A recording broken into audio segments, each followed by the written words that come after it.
पूज्याय राघवेन्द्राय सत्यधर्म रताय च भजतां कल्पवृक्षाय नमतां कामधेनवे सर्वेपि सुखिनः सन्तु सर्वे सन्तु निरामयाः सर्वे भद्राणि पश्यन्तु सर्वे सुगुणशालिनः।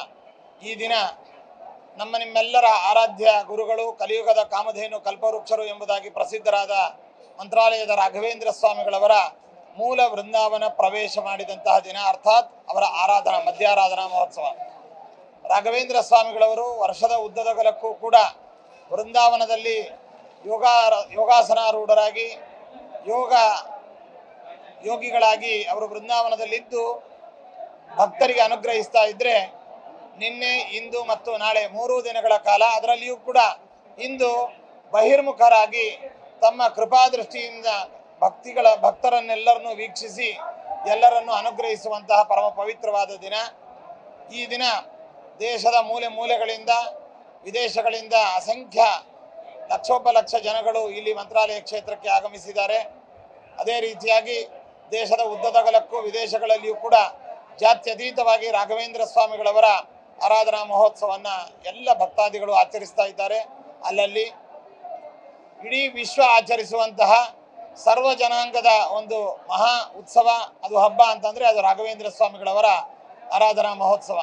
ಅಂತಹ ಶುಭ ಸಂದರ್ಭದಲ್ಲಿ ರಾಘವೇಂದ್ರ ಸ್ವಾಮಿಗಳವರ ಸಂದೇಶ ಸಮಸ್ತ ಮನುಕುಲಕ್ಕೆ ಒಳಿತಾಗಬೇಕು, ದೇಶ ಸುಭದ್ರವಾಗಬೇಕು, ದೇಶದಲ್ಲಿ ಶಾಂತಿ ಸೌಹಾರ್ದತೆ ಮತ್ತು ಅದೇ ರೀತಿಯಾಗಿ ಸಕಾಲದಲ್ಲಿ ಮಳೆ ಬೆಳೆಗಳಾಗಬೇಕು, ಧನಧಾನ್ಯಗಳ ಸಮೃದ್ಧಿ ಆಗಬೇಕು, ಯಾವುದೇ ಮತೀಯ ಜಾತಿಯ ಗಲಭೆ ಆಗದಂತೆ ಎಲ್ಲರೂ ಅಣ್ಣ ತಮ್ಮಂದಿರಂತೆ ಬಾಳಬೇಕು ಎಂಬುದಾಗಿ ಈ ಆರಾಧನಾ ಶುಭ ಸಂದರ್ಭದಲ್ಲಿ ರಾಘವೇಂದ್ರ ಸ್ವಾಮಿಗಳವರ ಮಾನವೀಯ ಮೌಲ್ಯಗಳ ಹಿನ್ನೆಲೆಯಲ್ಲಿ ಸಂದೇಶವನ್ನು ನಾವು ನೀಡ್ತಾ ಇದ್ದೇವೆ. ಈ ಮಂತ್ರಾಲಯ ಕ್ಷೇತ್ರದಲ್ಲಿ ಪ್ರಾತಃ ಕಾಲದಿಂದಲೂ ಕೂಡ ಇಂದು ಅನೇಕ ಪೂಜೆಗಳು, ಅಭಿಷೇಕ, ಉತ್ಸವ ಮೊದಲಾದ ಕಾರ್ಯಕ್ರಮಗಳು ನಡೆದಿದೆ. ಪ್ರಾತಃ ಕಾಲದಲ್ಲಿ ಸುವರ್ಣ ರಥೋತ್ಸವದ ಕಾರ್ಯಕ್ರಮ, ರಾಯರ ಪ್ರತೀಕ ಮತ್ತು ಅವರ ಗ್ರಂಥಗಳನ್ನು ಇರಿಸಿ ನಡೆದಿದೆ. ಮೂಲ ವೃಂದಾವನಕ್ಕೆ ವಿಶೇಷ ಪಂಚಾಮೃತ ಅಭಿಷೇಕ ಆಗಿದೆ. ಇದನ್ನೆಲ್ಲವನ್ನು ಕೂಡ ಮಾಧ್ಯಮಗಳ ಮೂಲಕವಾಗಿ ವೀಕ್ಷಿಸಿ, ಅದೇ ರೀತಿಯಾಗಿ ಪ್ರತ್ಯಕ್ಷವಾಗಿ ವೀಕ್ಷಿಸಿ ಪುನೀತರಾದಂತಹ ಸಮಸ್ತ ಭಕ್ತರಿಗೂ ಕೂಡ ಶ್ರೇಯಸ್ಸಾಗಲೆಂದು ದೇವರಲ್ಲಿ ರಾಯರಲ್ಲಿ ಪ್ರಾರ್ಥಿಸ್ತಾ ಇದ್ದೇವೆ. ಉತ್ತರಾರಾಧನಾ ಮಹೋತ್ಸವದ ಅಂಗವಾಗಿ ಪ್ರಾತಃ ಕಾಲದಲ್ಲಿ ನಿರ್ಮಾಲ್ಯ ವಿಸರ್ಜನೆ, ಪಂಚಾಮೃತಾಭಿಷೇಕ, ಮೂಲ ವೃಂದಾವನಕ್ಕೆ ವಿಶೇಷ ಪುಷ್ಪಾಲಂಕಾರ, ರಜತ ಕನಕ ಕವಚಗಳ ತೊಡುವಿಕೆ, ಅದೇ ರೀತಿಯಾಗಿ ರಾಘವೇಂದ್ರ ಸ್ವಾಮಿಗಳವರ ಉತ್ಸವ ಮೂರ್ತಿ, ಪ್ರಹ್ಲಾದರಾಜರ ಉತ್ಸವ ಮೂರ್ತಿ ಇಲ್ಲಿ ಮಂಗಳಾರತಿಯನ್ನು ಸ್ವೀಕಾರ ಮಾಡಿ ಶ್ರೀಮಠದ ಸಂಪ್ರದಾಯ ಪದ್ಧತಿಗಳನ್ನು ಅನುಸರಿಸಿ ಗುರು ಸಾರ್ವಭೌಮ ಸಂಸ್ಕೃತ ವಿದ್ಯಾಪೀಠಕ್ಕೆ ಸಕಲ ವಾದ್ಯ ವೈಭವಗಳು, ಅದೇ ರೀತಿಯಾಗಿ ಭಜನಾ ಮಂಡಳಿಗಳ ನೃತ್ಯ ಮತ್ತು ಸಂಗೀತ ಮೊದಲಾದವುಗಳ ಮೂಲಕವಾಗಿ ಈ ಯಾವ ಪಾಠಶಾಲೆಗೆ ತೆರಳುತ್ತಾರೆ. ಅಲ್ಲಿಂದ ಅಲ್ಲಿ ಪೂಜಾರಾಧನೆಗಳನ್ನು ಮುಗಿಸಿಕೊಂಡು ಬಂದ ನಂತರದಲ್ಲಿ ವಸಂತೋತ್ಸವ, ಅರ್ಥಾತ್ ಎಲ್ಲರಿಗೂ ಓಕಳಿಯ ಹಬ್ಬ ಅನ್ನುವಂಥದ್ದು ನಡೀತದೆ.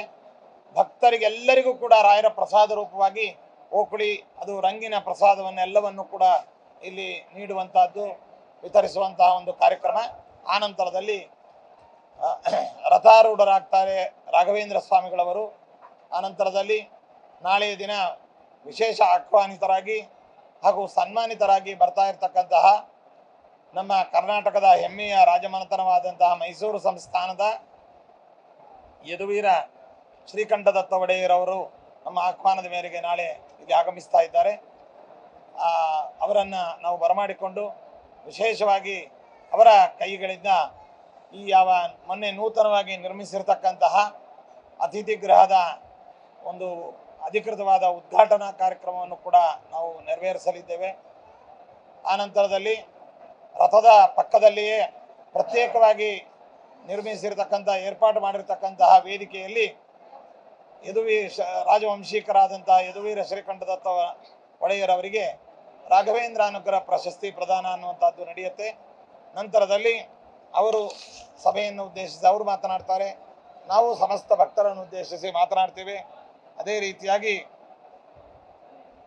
ಈ ಸಪ್ತರಾತ್ರೋತ್ಸವದ ಅಂಗವಾಗಿ ಆಗಮಿಸಿರ್ತಕ್ಕಂತಹ ಎಲ್ಲ ಮುಖ್ಯ ಅತಿಥಿಗಳು, ಸನ್ಮಾನಿತರು, ಮುಖ್ಯವಾಗಿ ನಮ್ಮ ಕರ್ನಾಟಕದ ಪ್ರಸಿದ್ಧ ಸಂಸ್ಥಾನಗಳಲ್ಲಿ ಒಂದಾದಂತಹ ಆದಿಚುಂಚನಗಿರಿ ಸಂಸ್ಥಾನದ ನಮ್ಮ ಮೊನ್ನೆಯ ದಿನ ನಿನ್ನೆ ಅವರಿಗೆ ರಾಘವೇಂದ್ರ ಅನುಗ್ರಹ ಪ್ರಶಸ್ತಿ ಪ್ರದಾನವನ್ನು ಪ್ರಕಾಶನ ಸ್ವಾಮೀಜಿ ಅವರಿಗೆ ನಾವು ಇಲ್ಲಿ ಕೊಡಮಾಡಿದ್ದೇವೆ. ಅವರ ಸಾಮಾಜಿಕ ಕಾರ್ಯಗಳು, ಆಡಳಿತ ದಕ್ಷತೆ, ಅದೇ ರೀತಿಯಾಗಿ ಸಂಸ್ಥಾನದ ಅಭಿವೃದ್ಧಿ ಕಾರ್ಯಗಳನ್ನೆಲ್ಲವನ್ನು ಗುರುತಿಸಿ ಅವರಿಗೆ ಇನ್ನಷ್ಟು ಭಗವಂತ ಆಯುರ ಆರೋಗ್ಯಗಳನ್ನು ನೀಡಲಿ ಎಂಬುದಾಗಿ ಅವರನ್ನು ನಿನ್ನೆ ದಿನ ರಾಘವೇಂದ್ರ ಅನುಗ್ರಹ ಪ್ರಶಸ್ತಿ ನೀಡುವ ಮೂಲಕ ಸನ್ಮಾನಿಸಿದ್ದೇವೆ. ಅದೇ ರೀತಿಯಾಗಿ ಕಾಶಿಯ ವಿಶ್ವೇಶ್ವರ ದೇವಸ್ಥಾನದ ಟ್ರಸ್ಟಿಗಳು, ಉತ್ತಮ ವ್ಯಾಕರಣಶಾಸ್ತ್ರದ ವಿದ್ವಾಂಸರು, ಉತ್ತರ ಪ್ರದೇಶದ ಬ್ರಜಭೂಷಣ ಓಜಾ ಅನ್ನುವಂಥ ವಿದ್ವಾಂಸರನ್ನು ಕೂಡ ರಾಘವೇಂದ್ರ ಅನುಗ್ರಹ ಪ್ರಶಸ್ತಿಯನ್ನು ನೀಡುವ ಮೂಲಕ ಸನ್ಮಾನಿಸಿದ್ದೇವೆ. ಮತ್ತೋರ್ವ ವಿದ್ವಾಂಸರು, ಹಿರಿಯರು, ರಘುಪತಿ ಉಪಾಧ್ಯಾಯ ಅನ್ನುವಂತಹ ನಮ್ಮ ಕರ್ನಾಟಕದ ಹೆಮ್ಮೆಯ ವಿದ್ವಾಂಸರು, ಅವರನ್ನು ಕೂಡ ರಾಘವೇಂದ್ರ ಅನುಗ್ರಹ ಪ್ರಶಸ್ತಿ ನೀಡುವ ಮೂಲಕ ಸನ್ಮಾನಿಸಿದ್ದೇವೆ. ಅನೇಕ ಗ್ರಂಥಗಳ ಆವಿಷ್ಕಾರ, ಅನೇಕ ಅಭಿವೃದ್ಧಿ ಕಾರ್ಯಗಳ ಉದ್ಘಾಟನೆ ಮೊದಲಾದ ಕಾರ್ಯಕ್ರಮಗಳೆಲ್ಲ ನಡೆದಿದೆ. ಮಂತ್ರಾಲಯ ಕ್ಷೇತ್ರಕ್ಕೆ ಬಹುಸಂಖ್ಯೆಯಲ್ಲಿ ಭಕ್ತಾದಿಗಳ ಒಂದು ಮಹಾಪೂರ್ವೆ ಹರಿದು ಬಂದಿದೆ. ಭಕ್ತಾದಿಗಳಿಗೆಲ್ಲ ಏನೇನು ಅಸೌಕರ್ಯಗಳಾಗಿದೆ ಗೊತ್ತಿಲ್ಲ. ನಿಮ್ಮ ರಾಘವೇಂದ್ರ ಸ್ವಾಮಿಗಳವರು ನಿಮ್ಮ ನೆಚ್ಚಿನ ಗುರುಗಳು, ಮಂತ್ರಾಲಯ ಮಠ ಭಕ್ತರ ಮಠ. ಆದ್ದರಿಂದ ಎಲ್ಲ ಭಕ್ತಾದಿಗಳು ಕೂಡ ಸವರಿಸಿಕೊಂಡು ಗುರುರಾಜರ ದರ್ಶನವನ್ನು ಪಡೆದು ಎಲ್ಲರೂ ಪುನೀತರಾಗಬೇಕು ಅಂತ ಈ ಸಂದರ್ಭದಲ್ಲಿ ನಾವು ಇದು ಮಾಡ್ತಾ ಇದ್ದೇವೆ. ರಥೋತ್ಸವ ಕಾಲದಲ್ಲಿ ಆಗಲಿ, ಇಂದಿನ ಉತ್ಸವದ ಕಾಲದಲ್ಲಿ ಆಗಲಿ ಭಕ್ತಾದಿಗಳು ಜಾಗರೂಕತೆಯಿಂದ ಇದ್ದು ಉತ್ಸವದಲ್ಲಿ ಪಾಲ್ಗೊಳ್ಳಬೇಕು. ಯಾರೂ ಕೂಡ ದಬ್ಬಾಟಕ್ಕೆ, ನೂಕಾಟಕ್ಕೆ, ಸ್ಟ್ಯಾಂಪ್ ಬ್ಯಾಡಿಗೆ ಅವಕಾಶವನ್ನು ಕೊಡಬಾರ್ದು. ಯಾವುದೇ ಅಹಿತಕರವಾದ ಘಟನೆಗೆ ಅವಕಾಶವಾಗದಂತೆ ಎಲ್ಲರೂ ಎಚ್ಚರವನ್ನು ವಹಿಸಬೇಕು. ಆದಷ್ಟು ನಮ್ಮ ಪೊಲೀಸ್ ಸಿಬ್ಬಂದಿಯವರು ಬಹಳ ವಿಶೇಷವಾದ ಭದ್ರತೆಯನ್ನು ವ್ಯವಸ್ಥೆ ಮಾಡಿದ್ದಾರೆ. ಈ ಎಲ್ಲ ಕಾರ್ಯಕ್ರಮಗಳನ್ನು ತೆಲುಗು ಮತ್ತು ಕರ್ನಾಟಕದ ಮಾಧ್ಯಮಗಳ ಮೂಲಕ, ಪ್ರಿಂಟ್ ಮತ್ತು ಎಲೆಕ್ಟ್ರಾನಿಕ್ ಮೂಲಕ ಪ್ರಸರಿಸ್ತಾ ಇರತಕ್ಕಂಥ ಎಲ್ಲ ಮಾಧ್ಯಮದ ಬಳಗದವರನ್ನು, ಅದೇ ರೀತಿಯಾಗಿ ವೀಕ್ಷಕರನ್ನು, ಭಕ್ತರನ್ನು, ಮಂತ್ರಾಲಯ ಗ್ರಾಮಸ್ಥರನ್ನು, ಸಿಬ್ಬಂದಿಗಳನ್ನು, ರಾಘವೇಂದ್ರ ಸ್ವಾಮಿಗಳವರ ಪೂರ್ವಾಶ್ರಮದ ವಂಶದವರನ್ನು ಎಲ್ಲರನ್ನೂ ಕೂಡ ಮತ್ತೊಮ್ಮೆ ಹರಿಸಿ ಎಲ್ಲರಿಗೂ ಶುಭವನ್ನು ಕೋರ್ತಾ ಇದ್ದೇವೆ. ಜನಪ್ರಿಯ ಮುಖ್ಯಮಂತ್ರಿಗಳಾದಂತಹ ಕರ್ನಾಟಕದ ಮುಖ್ಯಮಂತ್ರಿಗಳು ಸಿದ್ದರಾಮಯ್ಯನವರು ನಮ್ಮ ಆಹ್ವಾನದ ಮೇರೆಗೆ ಮಂತ್ರಾಲಯಕ್ಕೆ ಆಗಮಿಸಲು ಎಲ್ಲ ಪ್ರೋಗ್ರಾಮ್ ಎಲ್ಲ ನಿಗದಿಯಾಗಿತ್ತು. ಅನಿವಾರ್ಯ ಕಾರಣಗಳಿಂದ ಅವರ ಕಾರ್ಯಕ್ರಮವು ರದ್ದಾಗಲಿಲ್ಲ, ಅದು ಮುಂದೂಡಿದೆ. ಸದ್ಯದಲ್ಲಿ ಅವರು ಬಂದು ರಾಯರ ದರ್ಶನವನ್ನು ಪಡೆದು ಇಲ್ಲಿ ಅನೇಕ ಅಭಿವೃದ್ಧಿ ಕಾರ್ಯಗಳಿಗೆ ಚಾಲನೆಯನ್ನು ನೀಡ್ತೇವೆ ಅಂತ ಅವರು ಆಶ್ವಾಸನೆಯನ್ನು ನೀಡಿದ್ದಾರೆ.